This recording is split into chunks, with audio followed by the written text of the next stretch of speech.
Okay, what are the seven main components of IT infrastructure? The first one is computer hardware platform. The next we're going to talk about operating system platform, or in short form we're going to call it OS. Next, the third component we're going to look at enterprise software application. The fourth component we're going to talk about data management and storage. The fifth component we're going to discuss about networking or telecommunication platform related to IT infrastructure. The sixth component that we're going to talk is all about internet platform. The last but not least, we're going to talk about consulting system integration services as one of the main component in IT infrastructure. So let me move on to the next slide. What you can see here is basically the IT infrastructure ecosystem, what we call ecosystem. As we discussed earlier, there are seven main components or major components that must be coordinated to provide any business the infrastructure required. Of course, they have provided you some details, some technical details, which if you are interested, please go through it. Otherwise, it is okay. For example, under internet platform, they have given you some example, Apache, Microsoft, Internet Information Services, .NET, Unix, Cisco, Java, and so on. Under data storage, data management and storage, they have given you what are the databases available.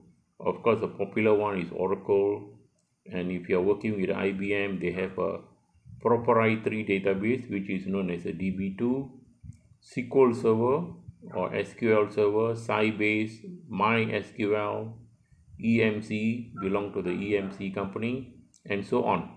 So they have given you some examples, and you can see all the seven components here: computer hardware platform, OS platform, OS as simple as or as familiar as Microsoft Windows, Apple, Linux, Android, and so on. Enterprise software application examples are like Oracle, SAP, Microsoft, IBM. Networking and telecommunication platform, consultant and system integration such as IBM, HP, Accenture, Oracle, Microsoft, and so on. There are many other players or consultant or system integrators available globally. All right. So these are what we call the seven main components of IT infrastructure, or they call it IT infrastructure ecosystem, for your knowledge. Okay, the very first component is about computer hardware platform. So this topic will be giving you a very high level general information about what is MIS. MIS is all about. Okay, so as far as computer hardware platform is concerned, we have a client machine. As you know, you are the one, you are the user of the desktop, PC, laptop, tablet, or in other words, we call you are the user of the devices such as smartphones and so on. So you have a client which generally will get connected to the servers. Servers, we have all kind of servers by different service providers. For example, we have IBM servers, we have Oracle servers, or those days is known as a Sun Microsystem. We do have HP servers and so on. So there are many different type of servers, including Dell, and we do have some ordinary or general kind of servers. We have very high tech or what we call complicated or sophisticated servers such as blade servers. There are various types of servers, and all these specs, if you are interested, are available on the internet for details. Not for us to discuss here, because those are very technical information which I don't want to share with all of you, because this is more to a very high level or general discussion. And then we have mainframe, or we call them supercomputers, either belong to big IT service providers such as IBM, Oracle, HP, and so on, uh, which is very sophisticated, very high power, processing speed is very powerful, and so on. And as I did mention earlier, the two main chip producers are Intel and AMD. Of course, there are many smaller players, but as far as chips are concerned, we always refer to Intel and AMD. So just to give you some ideas, in terms of hardware, we have what we call client machine, servers, mainframe, or sometimes we do call it supercomputers. Supercomputers. In terms of operating system, this is a very huge topic. It can be written as a book by itself, but over here we just want to simplify things just to make you understand what is operating system.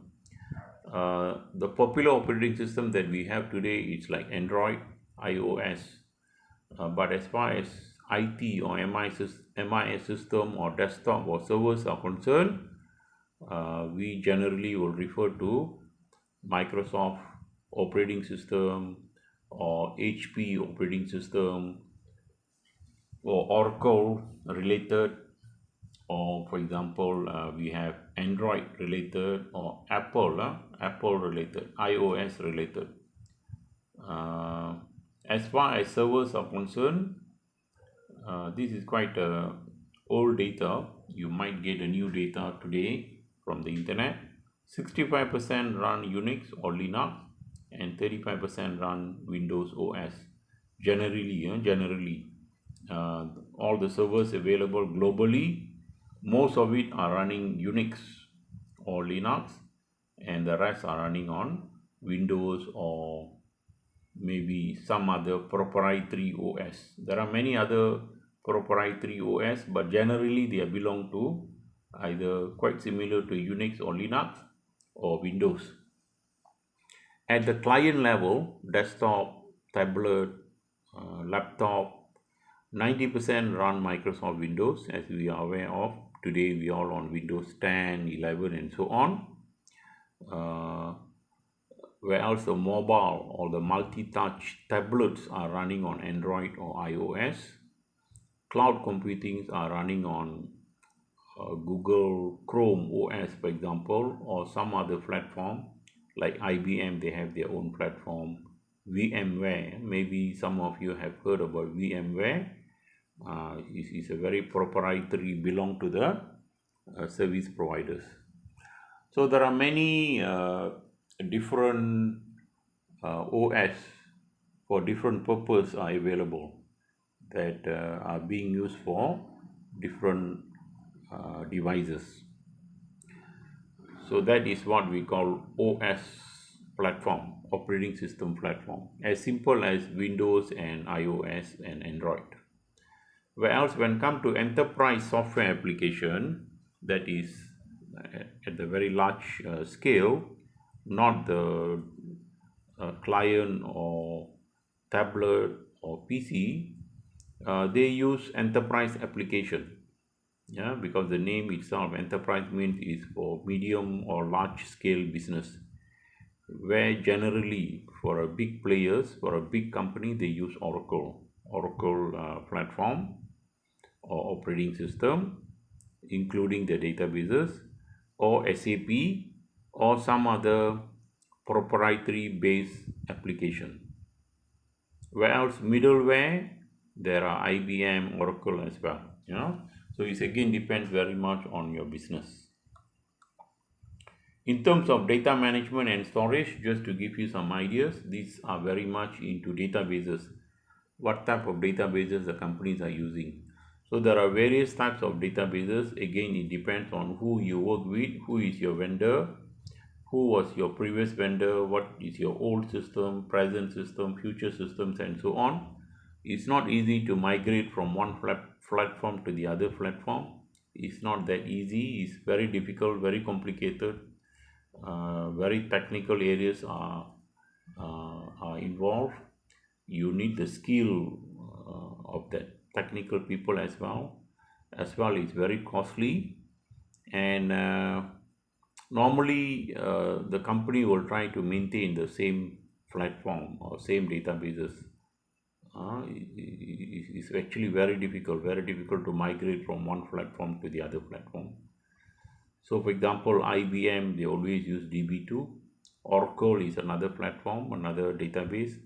Microsoft, they have SQL Server. Sybase, they have Adaptive Server Enterprise, MySQL, and so on. So these are some of the databases, common databases that in use by most of the companies or businesses. Like what I mentioned earlier, there are some other proprietary based databases as well. When talk about the physical data storage, the physical box itself, we have providers such as EMC Corporation, normally for a very large system, like for example manufacturing, where I came from. We used to use EMC data storage, EMC data storage, which is very expensive, very costly, very reliable, due to the large number of data or transaction that you need to save in a day, in a week, in a month. So you need a very large physical data storage, very reliable. The other types of data storage are normally will be provided by Seagate, Western Digital, HP, and so on. And also there are other data storages which are very popular nowadays. For example, SAN, Storage Area Network. In fact, EMC provides SAN and NAS. NAS meaning Network Area Storage. SAN meaning Storage Area Network. So SAN is very much larger compared to NAS. NAS is like a middle range, medium range data storage, whereas SAN is the high level or large scale systems. So we have SAN, where SAN will connect multiple storage devices on a very dedicated private network. Private network. So these are some of the information that you might need to know about, or as far as data management and storage are concerned. Basically, what type of databases, who are the service providers or data storage providers, different types of databases, and so on. Next component is about networking and telecommunication platform. This is another huge area to discuss over a single slide, but just for your information, networking and telecommunication platform is all related to the network, cables, phone system, company charges for voice line and internet access, and so on. Of course, in your own country, you have your own player. For example, in US, they have AT&T and Verizon as big players. Like in Malaysia, we have Telecom, and also we have some other smaller, for example, the KL regional based players. I'm very sure in your country you have your own players as well, that providing you the telecommunication services, the cabling services, and so on. And also we do have some private service providers as well, not really for the data, maybe for the voice or both. And what are the network operating system they use? Quite similar to what we discussed earlier, Windows servers or Microsoft Windows servers, Linux, Unix, Oracle, and so on. Who are the network hardware providers or the main players in terms of network Of course, Cisco is the leader in the world. Yeah, Cisco system. Then we have Alcatel, Lucent, Juniper, Huawei, and other players. Yeah, it depends on the country again. It depends on your region. You do have your own main players. Like in Malaysia, Telecom, of course, it is the main service providers in terms of networking is concerned.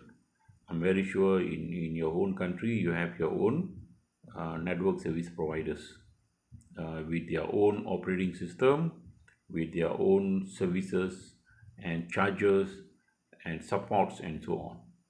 So it's good to know generally what I'm discussing with you is a very high level general topic, but when we need to go into the detail, it's good for you to Google it out or search, because I don't think so we have time to go through into the detail here. Yeah. Unless if anyone is interested, please stop me. I can elaborate further. Otherwise, I'm going to discuss only generally at very high level, just for your information. Yeah, just for your information. Because upon completion of these chapters, you need to know what are the IT infrastructure required or related for any businesses, as well as what are the components, critical components. For example, we are discussing the 7 components in IT right now. So you need to know all these components at certain level, definitely at very high level, not very detailed. Uh, that is, I believe, is good enough, for you. The next component that we're going to discuss here is what we call internet platform, which I'm very sure all of you are very familiar. Yeah, very familiar. Internet platform itself have its own hardware, software, management services to support the web services or websites. We did talk about intranet and extranet in the previous lectures. Also, we did talk about, or most of you are aware of, who are the internet hardware server market providers. For example, IBM, Dell, Oracle, HP, and many more. Yeah, many more players are actually internet hardware server providers. And then we do have what we call web development tools. Web development tools or suites normally will be provided by Microsoft. For example, Visual Studio, or they call it VSS, and .NET. By Oracle, mostly Java related product or platform. By Adobe, Real Networks, and so on. So you will find many more web development tools or suites are available on the internet. Some are free, some are for evaluation, some you need to purchase for the web development purpose, for you to use the internet. But the basic tools that you require in order to access internet is the browser. And with the proper service providers for you to connect to the internet. As long as you have the service provider's account and you have the hardware, the Wi-Fi, or what we call the SS modem, which allows you to connect to the internet, then you are connected to the internet, and the rest you don't have to worry, right? All will be taken care by the service providers, your service providers in your own country.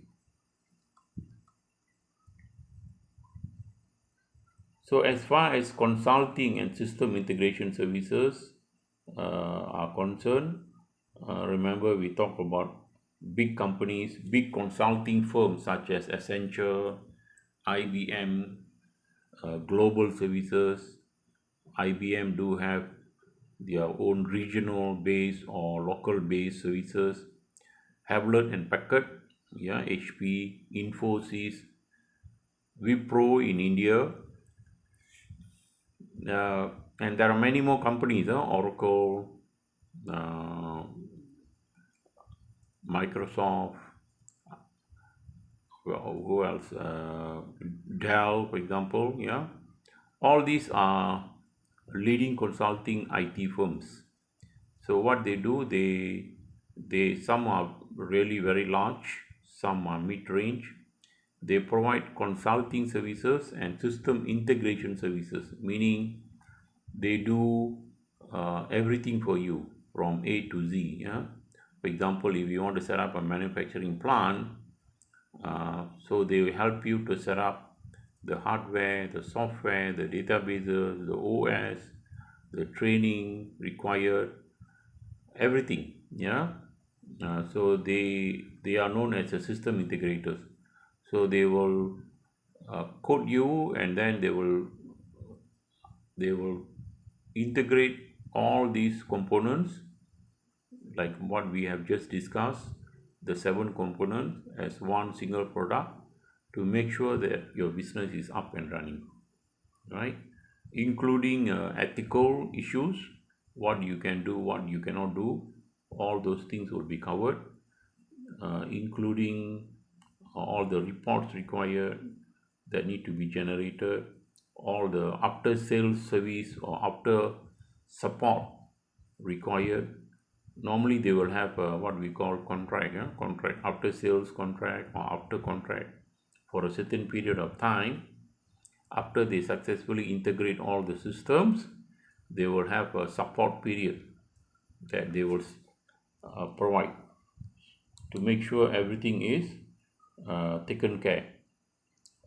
Yeah. Okay, let me check if there is any chat here. Okay, no.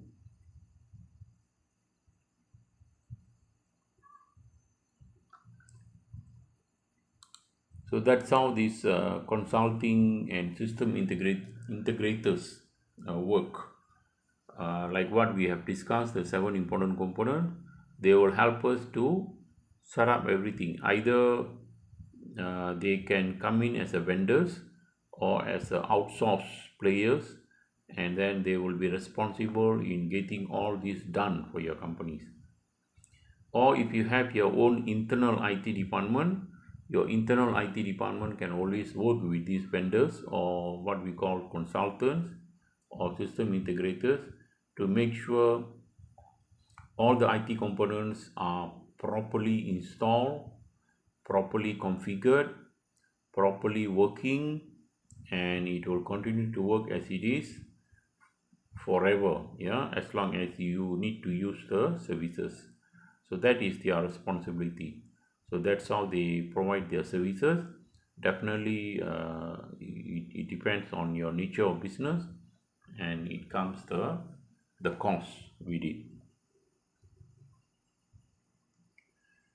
Okay, what we're going to discuss next is what is the current, or what are the current trends in hardware platform, yes, to give you some good understanding.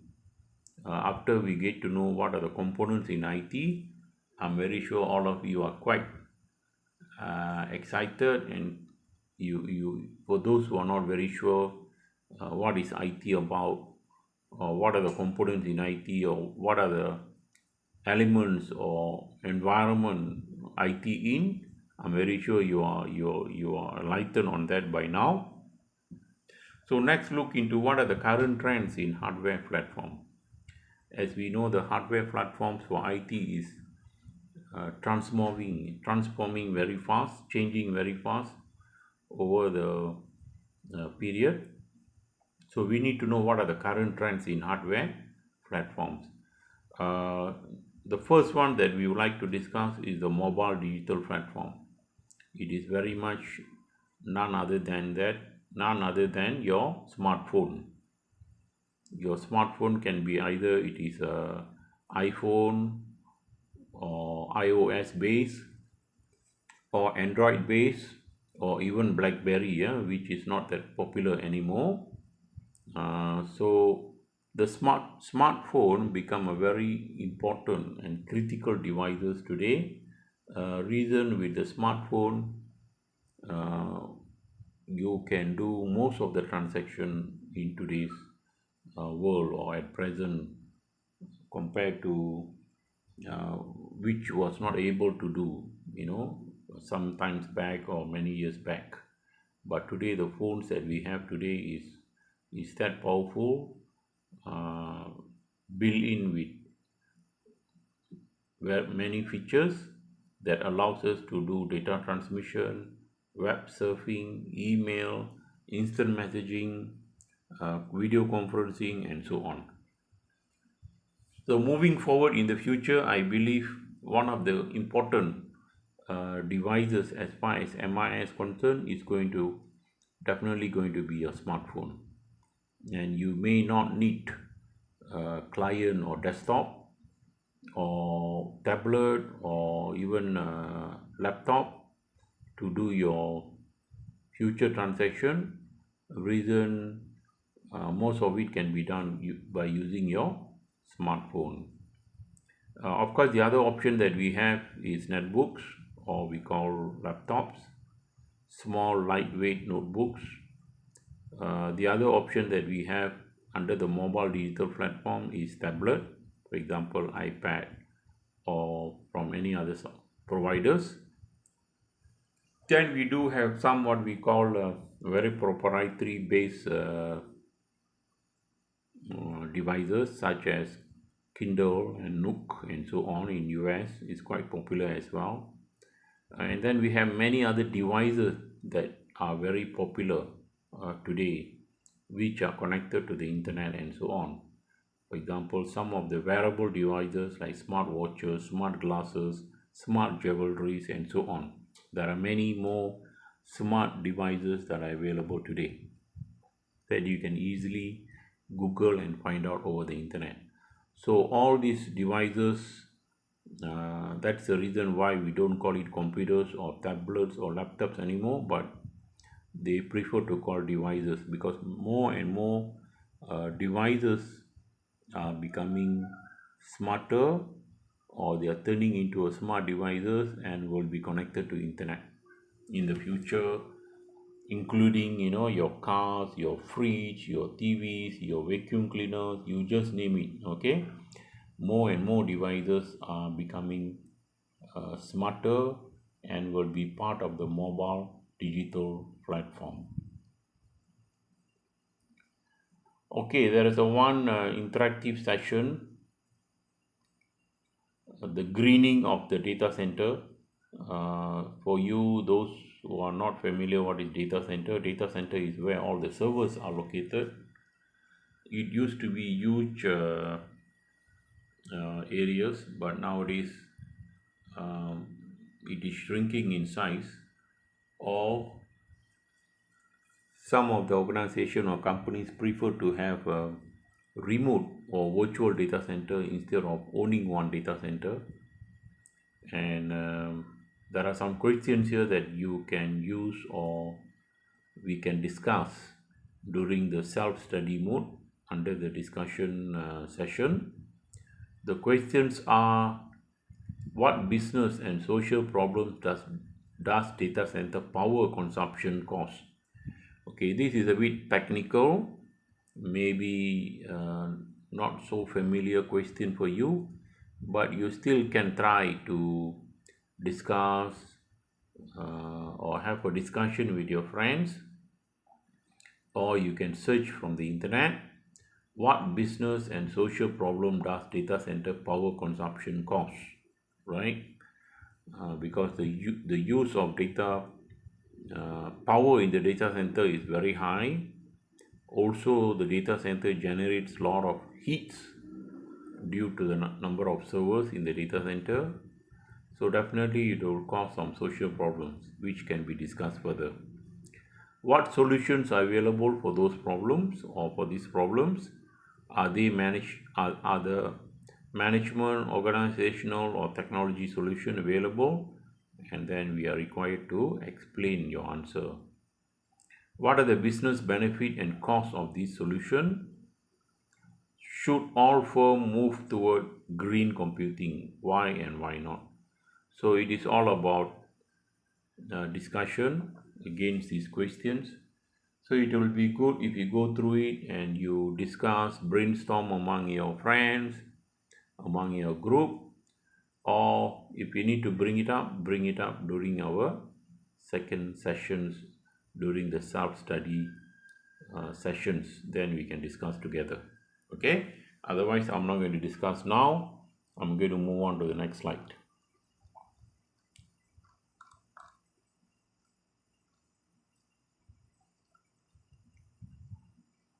We are still under the same topic, current trends in hardware platform.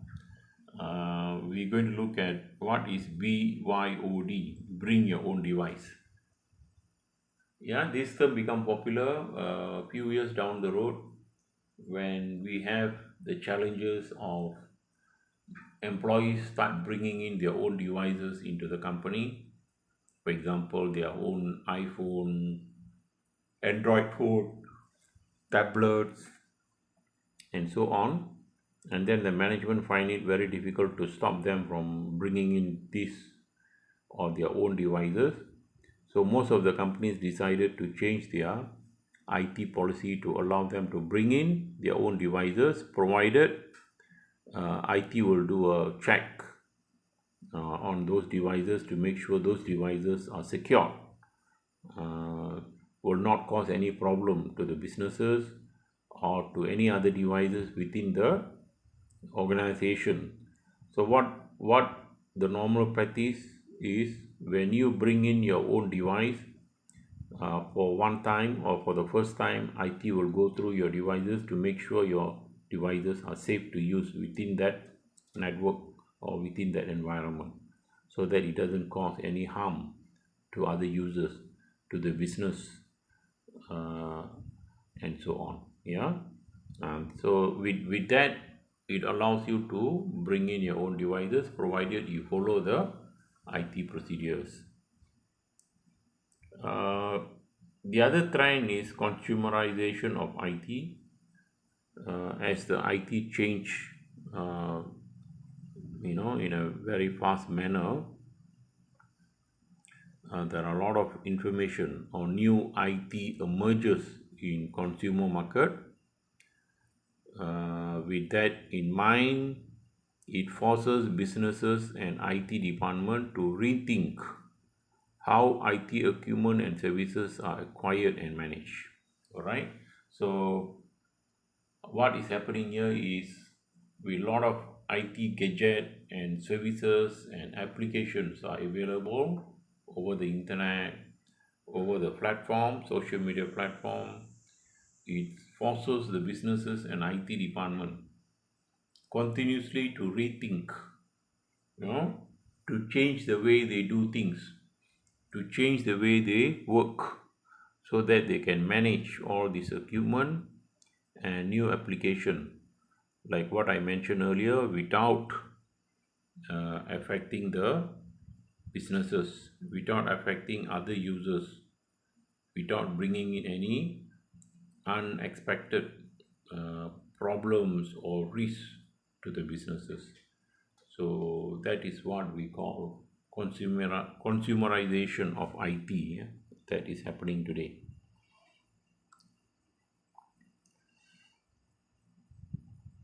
The other topic that we're going to discuss under current trends in hardware platform is what we're going to call quantum computing. This is very much technical term, which just I would like to share with you quickly. It uses quantum physics to represent and operate on data. It's a very high level for very high or technical or sophisticated related industry, where they use physics or quantum physics to represent and operate on data. So there is a huge increases or fast increases in computing speed. So those kind of related businesses or industry definitely require these types of computing, which is known as a quantum computing. It is not being used by many industries, but very specific, very specific or very related industries. Virtualization is another term which is very popular among the businesses few years down the road until today. It's another trend that has become popular within the businesses, where it allows single physical resource to act as multiple resources. Those days, what happens is one server will be running only one operating system. But today, with the availability of software like VMware, for example, allows multiple instances of operating system run on a single machine. So this allows reduce blueprint, reduce number of servers, but you can have multiple servers, multiple virtual servers. We call that multiple virtual servers, multiple operating system run on a single physical server. So normally this would be either mid-range or high-end servers, which are capable of supporting multiple OS, multiple businesses, multiple application, especially for the enterprises to run multiple systems on a single machine. This is also facilitates hardware centralization. So meaning you can have multiple systems running on a single resource at the HQ, central servers, for example, that can be supporting or distributing its services to many sites or branches.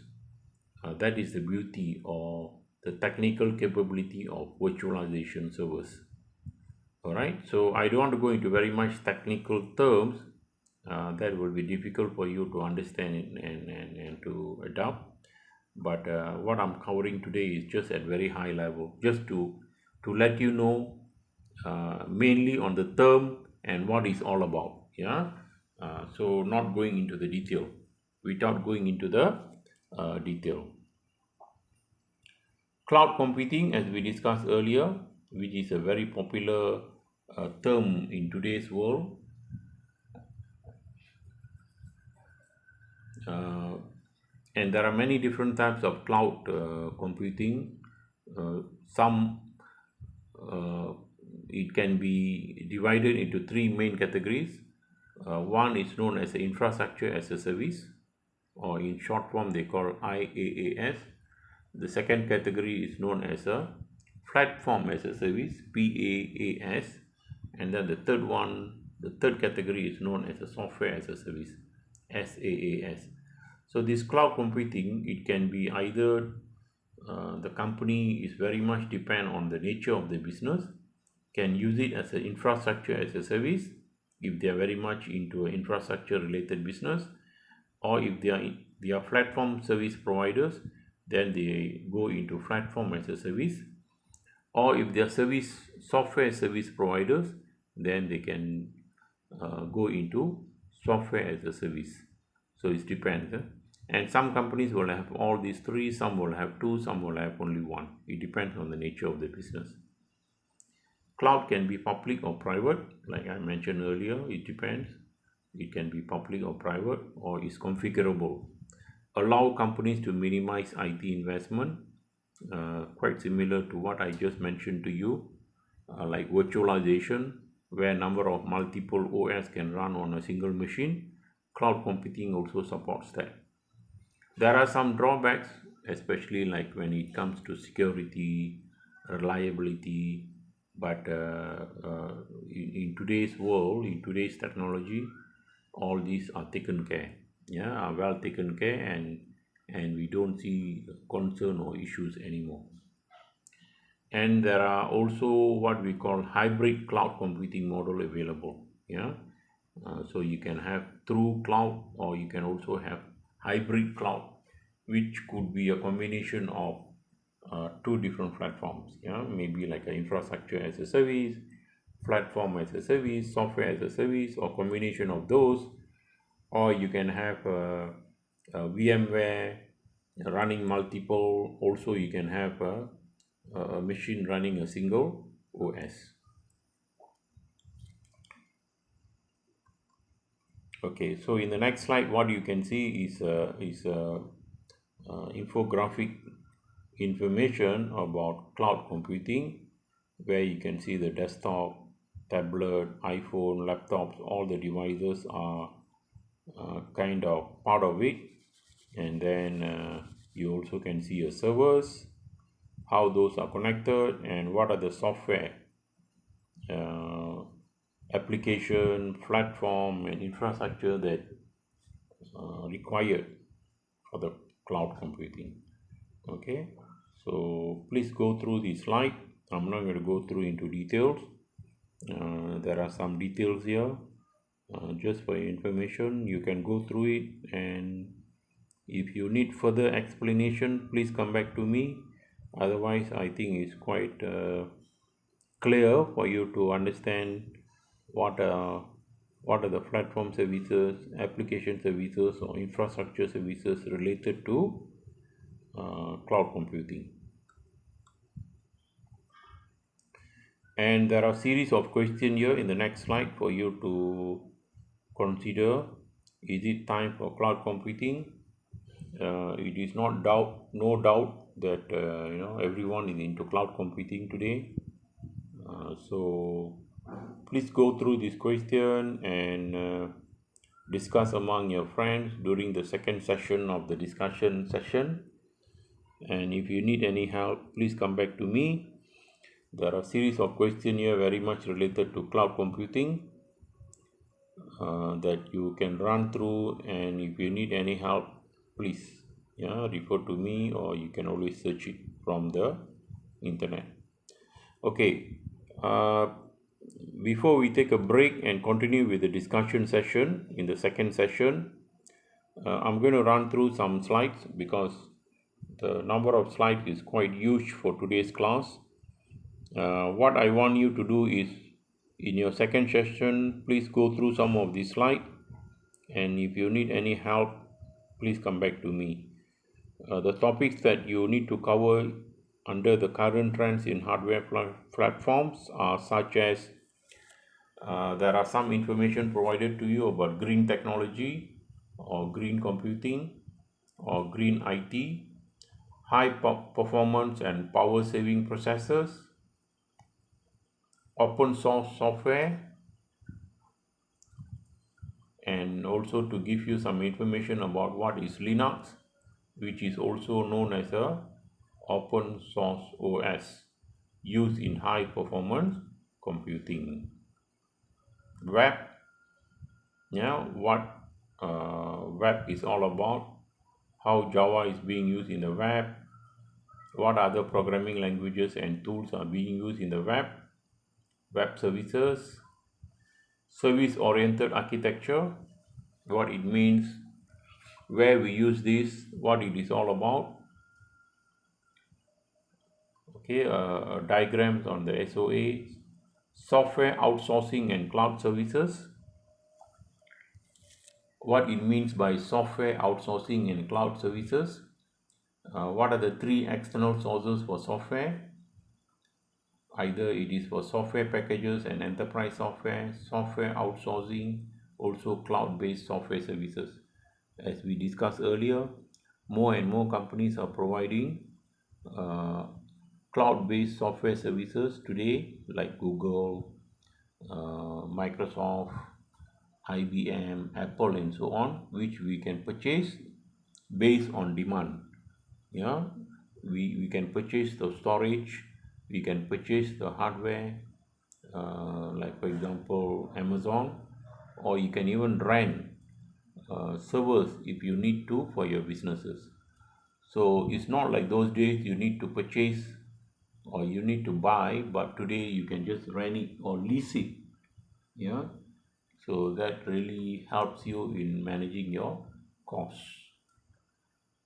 All right, so please go through some of these slides, and if there's any question, please come back to me. We have discussed most of it, and there are just number of slides that you need to go through on your own. Okay, so that is a very last slide about competitive forces model for IT infrastructure investment.